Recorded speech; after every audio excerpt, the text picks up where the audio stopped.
garlic.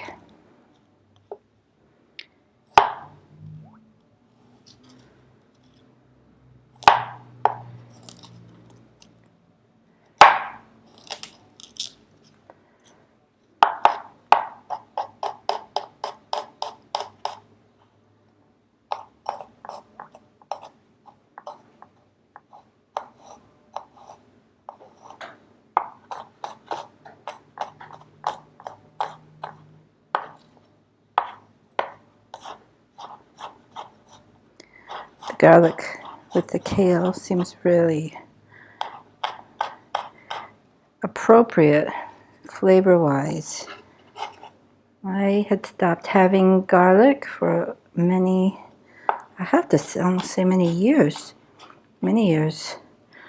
It was my belief that I believed that it's crossed over certain things in the brain and that it interrupted with clear meditation. So out it went. I didn't find that I needed it. I didn't think I needed something so strong. That is a belief in the Zen Buddhist, is to avoid things like peppers. This is a beautiful.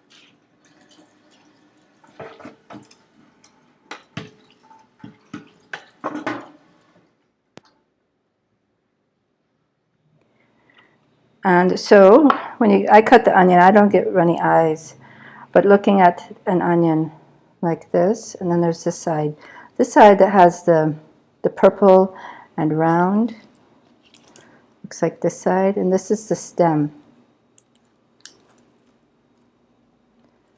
So after it's already cut, the root side is going to have a bit of a little more of a ball there. That kind of makes a difference. This side is going to be a little bit more sharp and obviously have this hard center to it. So if it's for a salad, you can take it from the top part or whatever angle it can be taken at. That's a little more tender.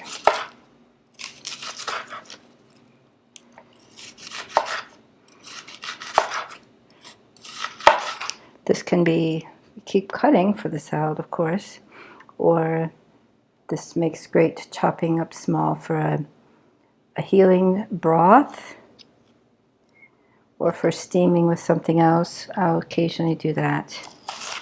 Most of the time they go in raw. Again, it's many years without onion. I wasn't having onion either. It was okay for me. But I have a feeling they're doing their job now. So.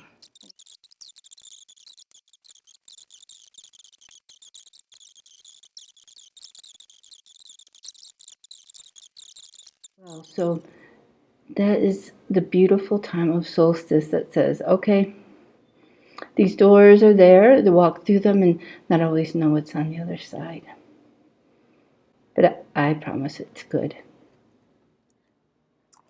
I'm going to hold off on the asparagus and let's put on a tomato or 2 or 3. Oh no, let's do this.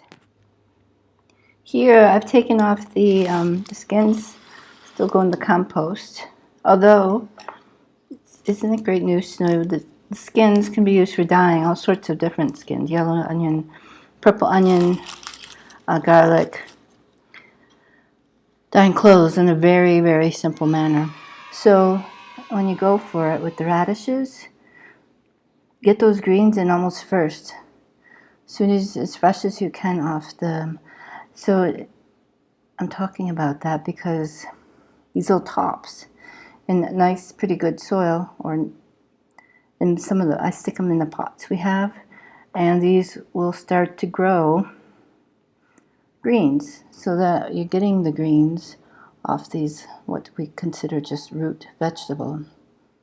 It's not some of those things. It's one of those things we see on YouTube. There's many videos about working with kitchen scraps, and it works. The green onions, the scallions work as well. All right, let's put those in the garden.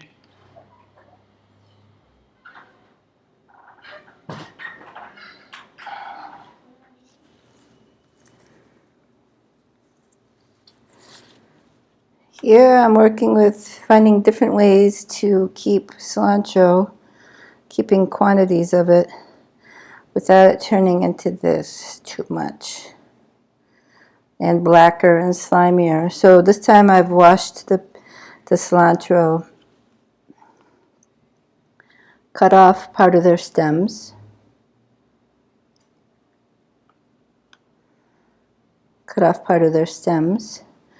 and then I rinsed them, let them drain for a while, and then rolled them up in a towel.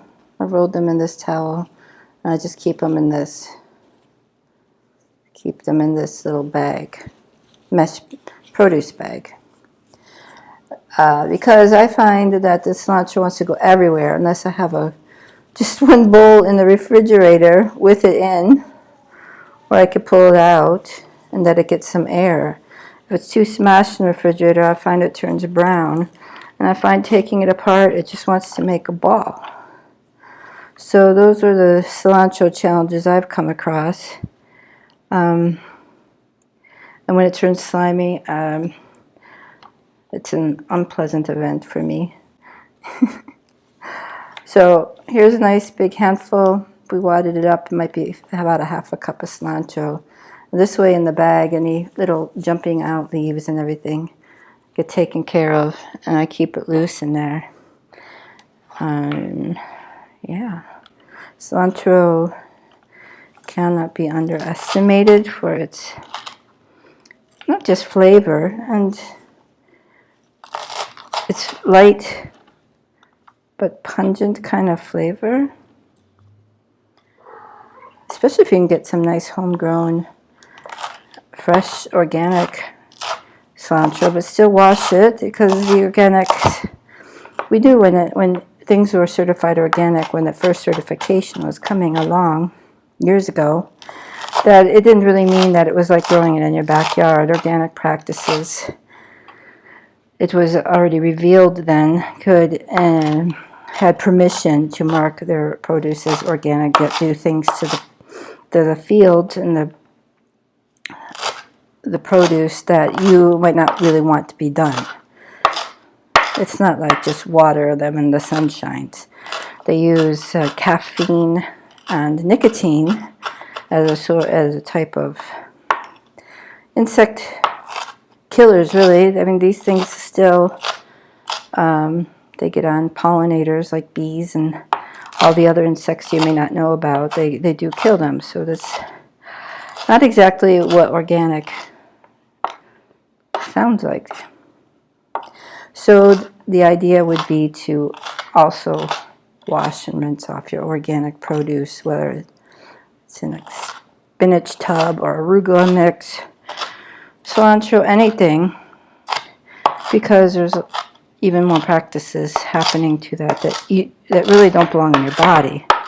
There's copper that gets on the outsides of organic avocados, and copper is highly toxic in the body as a heavy metal, not as a trace mineral that comes like in a mushroom. I mean, mushroom probably has some copper in it, right? And that's not going to go in there and start to cling onto your nerves and deteriorate your nerves and give heavy metal runoff. The copper that is sprayed is something that would do that, though. They're very different, and it's worthwhile to make that distinction, because a high copper often winds up in the brain and coagulating. Kind of get the word coagulating into the liver. And it doesn't just come out because you exercise. You could look great and still have a high level of unbeneficial copper in your liver. And so that it can be really simple. I have avoided having avocados. This one's not having avocado. The juice and the honey and the kelp powder they all start to work together just fine. The wetness from the cucumber starts to act like that, as well as when we get the tomato in, 2, maybe even 3. It depends on how. Sometimes I like to, I find it really nice to have unpeeled tomatoes. There's a lot of good nutrition in the tomato skin. It is part of the structure of the tomato, meaning it has the fiber. Fiber helps give the plant structure. So there's going to be some good colors in there. My tomatoes are not organic, and sometimes I don't digest the skin so well, so I will take a break from them sometimes if I want some nice soft tomatoes. Once it's chopped up small, you can see, then it gets into the greens and gets them moist and just makes them easier to chew and digest. That's it. Stay beautiful and stay strong. Write down in below if you have a hard time making salads and having them very regularly, if you find them beneficial or if you're having challenges with it. Thank you. Bye, babies.